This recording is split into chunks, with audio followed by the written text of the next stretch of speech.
Oke, kembali lagi di channel saya. Makasih buat kalian yang sudah mengklik video ini.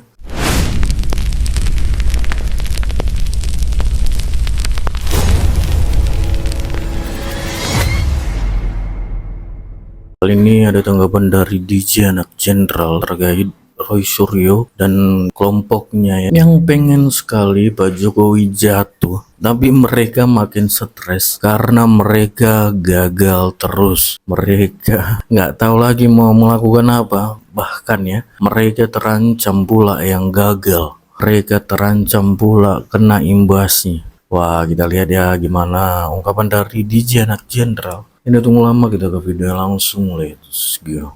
Apa? Menjatuhkan nggak pernah. Menjatuhkan siapa Pak Jokowi? Pernah Pak Jokowi menjatuhkan siapa, ngomongin siapa gitu? Pernah Pak Jokowi di depan podium, Anies Baswedan begini. PDIP begini. Pernah? Pernah begitu nggak? Jangan ngarang ya. Kalau bicara itu berdasarkan data dan fakta. Saksinya masih banyak kok. Ini mungkin yang nonton live saya juga menyaksikan Pak Jokowi tidak pernah melakukan apapun. Beliau justru diam tapi diserang. Diam dan diserang beliau. Kemudian yang kedua, tujuannya apa setelah menjatuhkan Pak Jokowi? Menguasai Indonesia. Ini Indonesia ini lagi diperebutkan. Diperebutkan oleh siapa? Oleh orang-orang itu yang membenci Pak Jokowi itu. Karena apa? Selama Pak Jokowi memimpin bangsa ini, mereka kehilangan banyak. Pak Jokowi ketika pertama kali memimpin negeri ini, mereka meremehkan. Jokowi, siapa dia itu? Anak tentara bukan, anak pejabat bukan. Dia bonekanya PDIP itu. Gampang kita setir. Itu kata mafia-mafia ya, yang menguasai Indonesia puluhan tahun. Yang akarnya sudah kemana-mana. Yang mereka itu ketika memperebutkan Indonesia tuh cakar-cakaran. Makanya dulu ada istilah cicak buaya. Masih ingat kan? Nah itu. Mereka berlomba-lomba bersaing secara tidak sehat. Ketika Pak Jokowi memimpin negeri ini diremehkan. Pak SBY aja bisa kita kerjain. Kata mereka, Pak Harto aja gampang. Kita mengeruk hasil kekayaan Indonesia di zaman Pak Soeharto. Mengeruk kekayaan. Jadi kalau ada Undang-Undang Dasar 45 yang mengatakan kekayaan hasil alam Indonesia adalah milik seluruh rakyat Indonesia, milik mafia. Kekayaan bangsa milik mafia, ya, bukan milik rakyat Indonesia. Makanya mereka dengan sangat dulu itu gagah. Wah, kalau ada yang mempolisikan, justru yang mempolisikan yang dipolisikan.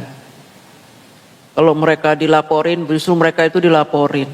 Wah, gagah-gagahan, wah rebutan. Ini cakar-cakaran, rebutan. Pak Jokowi diremehkan sama mereka. Soeharto aja bisa kita kerjain. SBY ya kecil. Ini tiba-tiba Jokowi jadi presiden. Bentaran jadi presidennya 2015 out dia.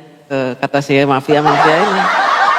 Keok 2015. Sampai ada seorang dukun ya, namanya Pamungkas, Bambang Pamungkas apa siapa itu, meramal Jokowi 2015 akan turun, akan dimakzulkan. Karena apa? Dianggap lemah Jokowi itu. Dianggap alah Jokowi pelongo ya, bisa apa-apa deh, ngomongnya pakai baju aja salah-salah, pakai jas aja malu-maluin, dihina dinyek Pak Jokowi dulu. Saya tahu banget itu ya. Muncul itu hinaan-hinaan sejak tahun 2014 ketika Pak Jokowi dilantik. Wah, udah mulai hinaannya. Apaan presiden kayak gitu, bajunya, jasnya begitu, nggak pantas. Nggak pantas pakai jas itu presiden. Wah, dinyek banget tuh. Gue diledekin, dibully habis Pak Jokowi ya. Habis diledekin. Presiden kayak gitu gampang, kita kelecehin gampang. Nggak taunya 2015 Pak Jokowi gagal dijatuhkan, 2016 gagal dijatuhkan, 2017 Pak Jokowi mengeluarkan kebijakan-kebijakan yang membuat mereka kalang kabut. Mafia-mafia yang tadinya bertaring, berkuku, patah taringnya, kukunya patah. Kebingungan mereka. Mereka bikin pertemuan, meeting, ngobrol sama teman-teman sesama maling-maling itu. Gila itu orang. Ternyata yang kita anggap orang lemah, plonga-plongo, lebih gila dia dari Soeharto. Mati kita kalau udah dia terus tuh.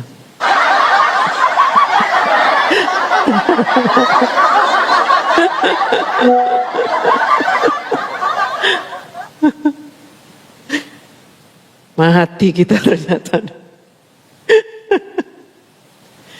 Pak Jokowi ketika menjadi presiden, apa yang menjadi concernnya Pak Jokowi? Undang-undang. Pak Jokowi ingin ubah undang-undang. Undang-undang yang membuat rakyat terjepit diubah. Peraturan-peraturan yang membuat mafia-mafia dengan leluasa mengeruk kekayaan alam diubah. Makanya Pak Jokowi untuk mempersingkat perubahan undang-undang, beliau kumpulkan semua undang-undang dalam satu peraturan disebut Omnibus Law. Ini gebrakan yang bikin mafia-mafia sekarat berjamaah.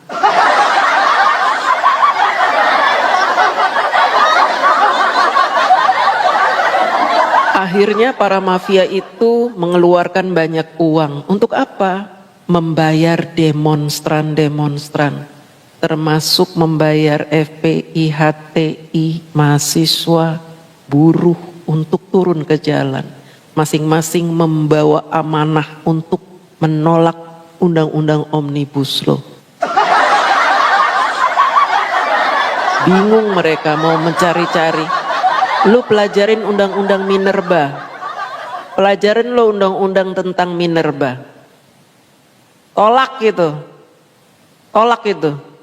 Karena kalau undang-undang Minerba itu ditandatanganin, ya, RUU Minerba itu ditandatangani, mati kita, nggak punya duit lagi. Dicari-carilah, diaduk-aduk, dicari-cari mana nih pasalnya yang bisa kita bikin demo nih. Mana nih pasal-pasal yang bisa bikin kita demo nih, mana nih 1, 2, 3, 4, 5. Pusing keliengan ketua demonya, karena apa? Rata-rata yang jadi ketua demo orang-orang tolol, nggak pernah sekolah. Nggak ngerti undang-undang. Bingung, buruh mendemo undang-undang ketenagakerjaan. Ketika ditanya ngapain kamu demo dek, ngapain kamu? Kita ikut-ikutan aja, kita kan dibayar. Kayak gitu kelakuan yang demo. Dibayar untuk menolak undang-undang Omnibus Law. Dan upaya mereka karena terus-menerus di demo, ya, bertahun-tahun di demo, akhirnya apa? MK membuat keputusan menunda penandatanganan undang-undang Omnibus Law. Itulah mereka. Ketika negara dibuat kacau, akhirnya undang-undang yang sedemikian bagus untuk menyelamatkan Indonesia pun dibatalkan oleh MK. Karena apa? Dianggap undang-undang tersebut menimbulkan gejolak. Hal inilah yang digunakan oleh para mafia. Ya, wah keren kita. Ternyata uang yang sudah kita gelontorkan membayar pendemo-pendemo ini berhasil menunda RUU Omnibus Law. Keren kita. Karena Pak Jokowi begitu berani melawan mereka dengan kecerdasannya. Akhirnya mereka tidak berhenti menjatuhkan Pak Jokowi. Tapi kalian tahu kan, hukum alam seperti apa? Orang baik, orang yang jujur, orang yang amanah, membela kepentingan rakyat, membela kepentingan umum, dan dia tidak memikirkan dirinya. Dia mengorbankan dirinya untuk dicaci maki, dihina, dibully, bahkan pernah diancam. Pak Jokowi itu biarin saya dihina, didiskreditkan, nggak apa-apa, nggak peduli saya. Yang penting Indonesia selamat dari mereka. Yang penting para mafia itu tidak berkutik lagi. Makanya Pak Jokowi itu sekarang terkenal sebagai seorang master of politician in the world. Tak terkalahkan politik beliau.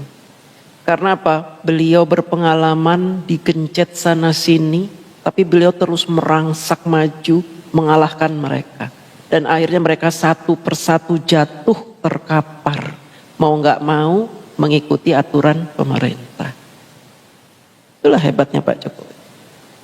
Kalian tahu nggak, Pak Jokowi saat ini walaupun diremehkan oleh kubu pembenci, dibilang ijazah palsu, dibilang ini itu, dibilang panik. Kalian tahu nggak? Padahal mereka itu sangat menganggap Pak Jokowi itu powerful, tak terkalahkan. Kenapa saya bilang begitu? Karena apa? Mereka bilang gini, kalau ijazah Pak Jokowi diperiksa di kepolisian, di Mabes Polri, kami menolak, nggak percaya. Tapi pasti akan dibantu. Pasti ada kong kali kong itu antara polisi dengan Pak Jokowi. Kalau UGM menyatakan bahwa ijazah ini asli, kita juga tolak, nggak percaya. Pasti UGM dibayar itu. UGM nggak mungkin berani bilang Pak Jokowi ijazahnya palsu, nggak mungkin. Dan mereka terus-menerus mengatakan itu. Karena apa? Karena mereka tahu Pak Jokowi itu orang hebat. Begitu ya.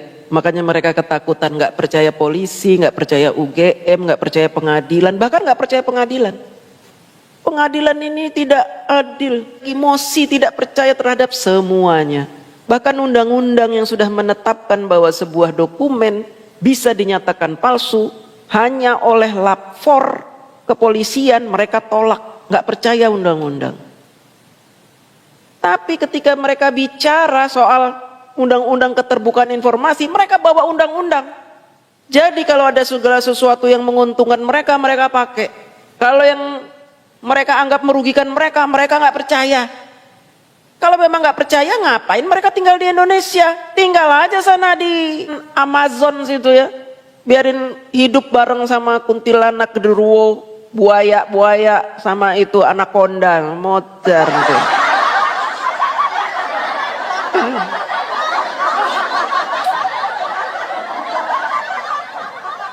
Jadi kalau ada yang bilang Pak Jokowi plonga-plongo, Pak Jokowi banyak merekayasa, mereka itulah yang merekayasa. Pak Jokowi mah menjalankan tugas yang diamanahkan kepada beliau sebaik-baiknya. Walaupun dari kiri kanan menembakkan panah-panah fitnah, nggak peduli, jalan terus. Nggak apa-apa saya difitnah, terus maju terus. Mereka itu gerombolan HTI betul. Suruh ketarim aja tuh mereka. Hidup ditarim. Betul juga pihak UGM. Nah itu. Sekarang saya tanya, kita mau ngelamar kerja, ada perusahaan pembuat biji-biji salak gitu ya. Mana ijazahnya? Ijazahnya ada di rumah Pak. Ya udah, mana itu ijazah yang fotokopian? Nih Pak. Oh nggak ada legalisirnya. Harus dilegalisir kalau fotokopi. Ya udah Pak, nanti saya ke sekolahan saya dulu Pak. Sekolahannya dia dilegalisir, cap, kasih ke HRD-nya. Nih Pak, nggak percaya saya ini legalisir sekolah kamu. Ya udah Pak, telepon aja tuh nomor teleponnya tuh Pak. Nggak percaya saya, ya udah saya telepon. Pak, ini bener nih, si Tarno ini lulusan sekolah Bapak. Iya betul Pak. Coba sama nggak nomor ijazahnya? Nomornya 201 Pak. Oh iya sama, tapi saya nggak percaya Bapak jangan-jangan dibayar sama Tarno nih. Saya nggak percaya walaupun nomornya sama, nggak percaya saya. Itu si Tarno yang lagi ngelamar kerja kan menganggap bahwa HRD-nya itu gila. Oh ya gila dong, sekolahnya udah bilang asli, udah ijazahnya nomornya sama, nomor induknya sama, tulisannya sama, dibilangnya. Nggak percaya, katanya sekolahnya dibayar sama si Tarno. Itu kan gila ya, stres. Begitu aja lah analoginya ya. Analoginya seperti itu. Jadi orang-orang yang mempermasalahkan ijazah Pak Jokowi ini orang-orang gila, stres berat, ya. Kenapa mereka ini stres? Karena terlalu lama menjatuhkan Pak Jokowi, gagal terus. Gagal terus menjatuhkan Pak Jokowi. 2014, 2015 nih dimulai, gagal. 16 gagal, 17 gagal. 18 gagal, 19 gagal, tahun 2020 apalagi karena Pak Jokowi sudah merangkul Pak Prabowo. Oh kalau gitu harus disikat ijazahnya ini. Muncul si Bambang Tri. Bambang Tri bikin pernyataan Pak Jokowi ijazahnya palsu. Dia menemukan ijazah Pak Jokowi palsu. Ujuk-ujuk nongol. Dari mana tuh dia nongol? Tiba-tiba nongol, ijazah Pak Jokowi palsu, teriak-teriak di jalanan, ijazah Pak Jokowi palsu, ijazah Pak Jokowi palsu. Ujuk-ujuk nongol, kita nggak kenal dia siapa, rumahnya di mana, orang mana, lulusan apa, jabatannya apa, dia siapa, siapa yang nyuruh.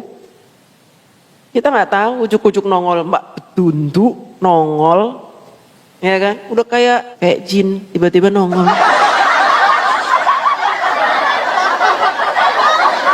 Mak Petunduk, toto nongol, ijazah Pak Jokowi palsu, ijazah Pak Jokowi palsu, SD-nya palsu, SMP palsu, SMA palsu, palsu. Dan semua orang percaya, nggak semua orang sih, pembenci. Semua pembenci merasa dapat angin surga. Wah, kesempatan nih gue ikut-ikut sebar itu berita ijazah palsu. Wah, langsung pecah deh tuh, ijazah palsu, ijazah palsu, ijazah palsu, ijazah palsu. Gila semuanya, ketularan sih. Ketularan Bambang Tri, gila. Ketularan.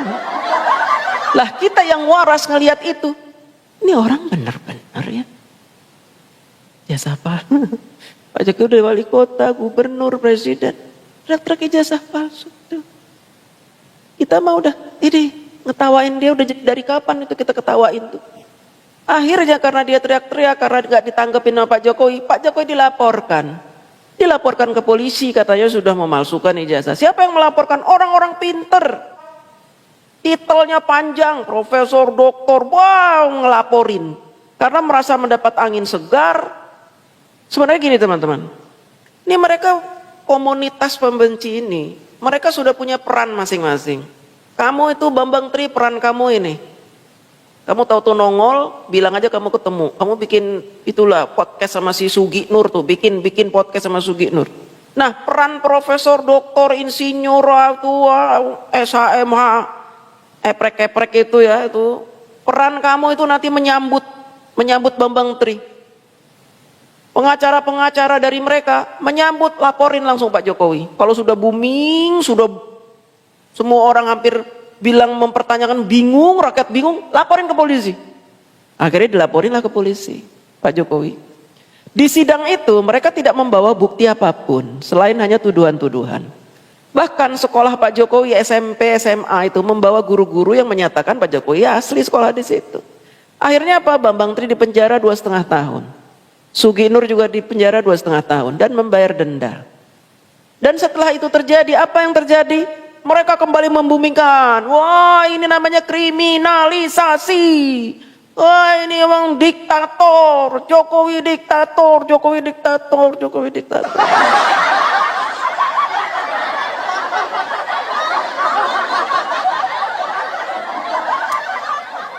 Yang nuduh siapa?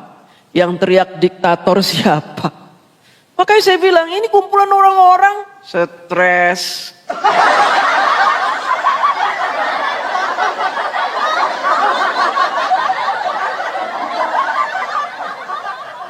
Saya kalau menceritakan mereka ini gimana ya, mau nggak diketawain, lucu mereka itu, ya sangat lucu. Pak Jokowi dibilang ngaplung, tapi mereka ketakutan setengah mati waktu dilaporin.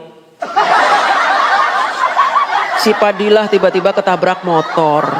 Bayangin, ketabrak motor. Terus komentator netizen apa? Aduh, ketabrak motor gimana itu motornya? Benjol nggak tuh motornya? Netizen bukannya mengkhawatirkan si Padilah, mengkhawatirkan motornya. Ada yang bilang lagi, kenapa nggak ditabrak pesawat ya, kenapa motor gitu. Lah emang dia kate burung, kan dia kampret katanya. Aduh kocak ya. Tabrak motor, terus si Tipa juga gemeteran ngomongnya. Tiba-tiba gemeteran. Saya tuh udah kayak orang gagu tiba-tiba ya. Katanya Pak Jokowi pelongo-pelongo, tapi ketika dilaporin kayak orang gagu. Si Roy Panci juga begitu, cari simpati kemana-mana. Kemudian si Rismon minta bantuan kemana? Petamburan. Sungkem, ya Bib, minta supportnya Bib. Terus datang lagi ke Kesultanan Yogyakarta minta disupport, coba. Apa hubungannya Kesultanan Yogyakarta? Mau diadu domba dengan Pak Jokowi? Ya nggak bisa, gimana sih? Udah kehabisan akal mereka itu. Mereka sudah tidak punya cara lagi menjatuhkan Pak Jokowi. Pak Jokowi semakin hari semakin kuat. Tak terkalahkan. Pak Jokowi mah diem, dipukulin nggak mempan. Pak Jokowi itu ya tiap hari difitnah, wing panah fitnah mau ke sini, tahu-tahu ada yang nangkis. Siapa yang nangkis panahnya? Kita ini, rakyat Indonesia yang mencintai Pak Jokowi, rakyat waras yang mencintai Pak Jokowi, yang menghalangi fitnah-fitnah itu mengenai beliau, ditangkis. Jadi Pak Jokowi santai aja duduk saja, senyum-senyum, baik sama orang. Ada yang panah fitnah lagi, ditangkis lagi. Pak Jokowi nggak perlu bergerak. Bantuan udah datang dari mana-mana, atas, bawah, kiri, kanan. Karena orang yang baik itu dilindungi oleh Allah. Siapa yang menggerakkan hati saya membela Pak Jokowi? Allah. Saya dapat apa dari Pak Jokowi? Nggak dapat apa-apa. Nggak dapat apa-apa. Dan saya tidak berharap untuk dikenal Pak Jokowi, nggak berharap. Tapi faktanya saya dikenal. Pak Jokowi kenal sama saya. Itu bonus. Bonus, karena orang yang tulus itu pasti akan nyambung. Orang tulus ya, kalau kita membela seseorang tanpa pamrih, tanpa minta ini, minta itu, pasti ada koneksi, ada hubungan. Jadi terkait hubungan antara saya dengan Pak Jokowi itu terkait erat. Jadi Pak Jokowi kenal sama saya kenal di Jenderal. Coba. Padahal apa sih saya ini? Kenal. Dan sebenarnya saya nggak ingin dikenal. Ya udah biarlah saya itu membela beliau tiap hari, dicaci maki sama anak abah, dikata-katain ini itu, biarin saja nggak apa-apa daripada mereka ngata-ngatain Pak Jokowi. Paling tidak saya bisa menjadi tameng Pak Jokowi, kan begitu. Isu ijazah palsu mengejar sayembara 16M. Cerita tentang 16M ini muncul ketika mereka mendengar Pak Jokowi mulai melakukan perlawanan. Dianggapnya Pak Jokowi akan diam terus, dituduh ijazahnya palsu. Dianggapnya Pak Jokowi nanti akan kebingungan, akan kepanikan, akan blingsatan, dianggapnya. Karena selama ini Pak Jokowi belum pernah sekalipun datang ke kantor polisi melaporkan siapa saja yang menghinanya, yang memfitnahnya, belum pernah. Anak-anaknya juga dididik seperti itu, tidak usah melaporkan siapapun yang menghina kita, memfitnah kita. Karena apa? Biar saja, kita ini orang yang dikenal rakyat. Resiko menjadi orang yang terkenal adalah difitnah. Resiko itu harus kita hadapi. Jangan kita lawan. Pak Jokowi begitu. Tapi untuk urusan ijazah palsu ini, memang kenapa Pak Jokowi melakukan perlawanan? Karena desakan dari kita. Pendukung Pak Jokowi mendesak setiap hari. Termasuk dari YouTuber Nusantara. YouTuber Nusantara itu sangat geram dengan kelakuan para penuduh ini. Sehingga kami mendesak Pak Jokowi untuk melakukan perlawanan. Dan ketika Pak Jokowi mulai melawan, melaporkan mereka, muncullah ide dari si Egy Sujana dan kawan-kawan untuk menyebarkan berita 16M. Supaya apa? Supaya mereka tidak disalah-salahkan. Mereka melakukan itu karena mereka mengejar 16M yang dijanjikan Bu Mega. Padahal itu adalah fitnah. Saya harus adil dalam hal ini. Saya tidak boleh menyalahkan orang yang memang tidak melakukan itu. Bu Mega pun kena fitnah supaya mereka bisa cuci tangan. Mereka ingin mengadu antara Bu Mega dengan Pak Jokowi supaya Bu Mega dengan Pak Jokowi terus bentrok, dan mereka memanfaatkan kericuhan antara Bu Mega dengan Pak Jokowi. Langkah-langkah mereka terbaca dengan sangat jelas. PDIP diam aja di fitnah. Sudah dijawab oleh si Deddy Sitorus. Perkara 16M itu fitnah. Bu Mega tidak pernah mengatakan itu. Deddy Sitorus sudah menjawab. Bu Meganya saja yang nggak mau menjawab. Kenapa Bu Mega nggak mau menjawab? Ya karena sudah dijawab sama anak buahnya. Kalau bos itu ngapain sih capek-capek? Biar aja anak buahnya yang sibuk jawab. Kan begitu. Kenapa PDIP tidak somasi? Nah ini. Dalam dunia perpolitikan seperti itu teman-teman. Dunia politik itu adalah dunia pertemanan yang abu-abu. Kita butuh banyak suara, butuh banyak pendukung supaya kita bisa tetap eksis di negara ini.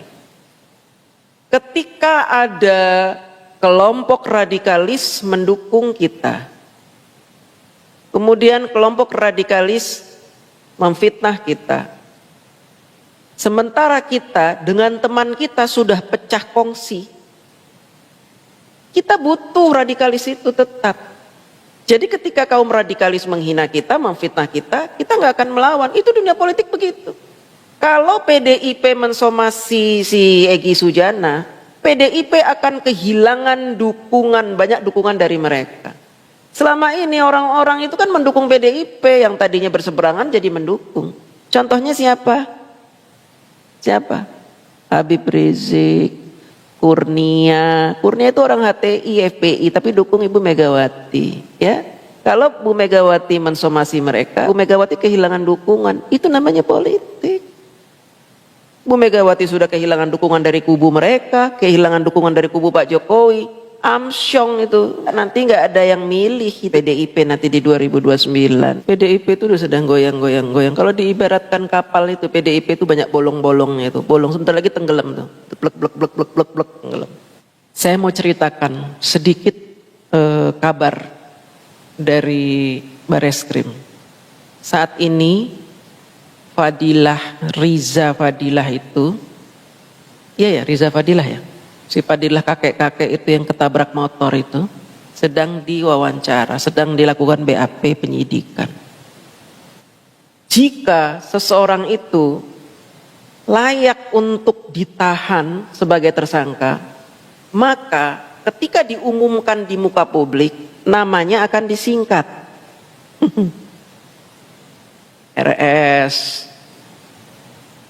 RH, ES, disingkat-singkat, namanya disingkat-singkat SIS ini. Itu artinya apa? Artinya mereka punya kans untuk menjadi tersangka kuat. Kemudian ketika mereka BAP dengan polisi dan tidak keluar, stay di situ sampai pagi, sampai besoknya nggak keluar, artinya mereka langsung dijadikan tersangka dan ditahan. Modar kan? Saya dapat kabar si kakek-kakek itu hari ini belum keluar, sampai jam segini belum keluar. Tadi kan di BAP dari pagi jam 10, ini jam berapa nih? 23.42, belum keluar. Saya curiga aja sih, ini orang bakal langsung jadi tersangka. Modar kan? Mampus loh. Hari ini dia datang, tapi nggak keluar. Ditungguin wartawan nggak keluar. Berarti artinya dia bisa jadi tersangka itu. Di kantor polisi begitu teman. Kenapa saya tahu ya? Tahu lah, tahu saya. Nah, kalau wartawan menyebutkan nama langsung, Abraham Samad dipanggil ke kepolisian gitu. Nggak disingkat, dipanggil Abraham Samad, berarti status dia adalah saksi, ya. Tapi mangkir ya, Walaupun saksi mangkir, udah ketakutan dia. Gemeter juga si Abraham Samad tuh ya. Ketua KPK baru dipanggil jadi saksi aja kebeteran ya. Kau usah takut sama Jokowi, kita dikriminalisasi, kita lawan, kau usah takut. Dipanggil mau di BAP, mangkir. Pengecut ternyata ya. Namanya aja keren, Abraham Samad pengecut. Jadi kalau namanya nggak disingkat, dia hanya saksi. Kalau disingkat-singkat ES, RS, penjara loh. Kurang ajarnya lagi, teman-temannya bukan saling support, tenang aja kita nggak apa-apa di penjara, nanti kita bayar aja pengadilan biar bisa keluar gitu ya, harus support gitu ya. Ini enggak, ntar kalau di penjara ya, dulu ntar masuk ke ruangan 2x3 tuh, keluar tikus tuh, tiap hari tidur sama tikus. Lu berak di situ, makan di situ, keluar tikus dari lubang itu loh, malah ditakut-takutin. Support itu temennya mau di penjara malah takut-takutin. Takut-takutin tikus. Iya, ngayal dia ntar. Waduh, pada pucet itu si Rismon pucet. Kalau si Panci kan udah pernah di penjara ya. Jadi dia agak-agak pucet. Aduh gimana gue nih, aduh penjara lagi gue nih, aduh lemes itu sih itu. Makanya mereka nih sekarang sedang memprovokasi rakyat untuk menolak hasil lapor, untuk menolak hasil pengadilan, untuk melawan. Mereka sedang memprovokasi rakyat lah, supaya rakyat marah, emosi, wah Jokowi, wah kriminalisasi, mereka yang bilang Jokowi panik, ternyata mereka yang panik. Mereka yang panik ya, itulah walat semuanya itu mau jiar gara-gara ijazah. Udah malam teman-teman, udah jam 11.52. Terima kasih atas kebersamaan ini ya. Semoga teman-teman terhibur. Hidup ini hanya sekali ya. Jadilah orang yang bermanfaat buat orang lain. Jangan menyakiti dengan kata-kata yang gak penting itu ya. Karena apa? Menyakiti orang sama juga menyakiti diri sendiri. Sampai jumpa besok. Assalamualaikum warahmatullahi wabarakatuh. Oke, itu dia video gimana menurut kalian, dan sampai bertemu di video saya selanjutnya. Bye.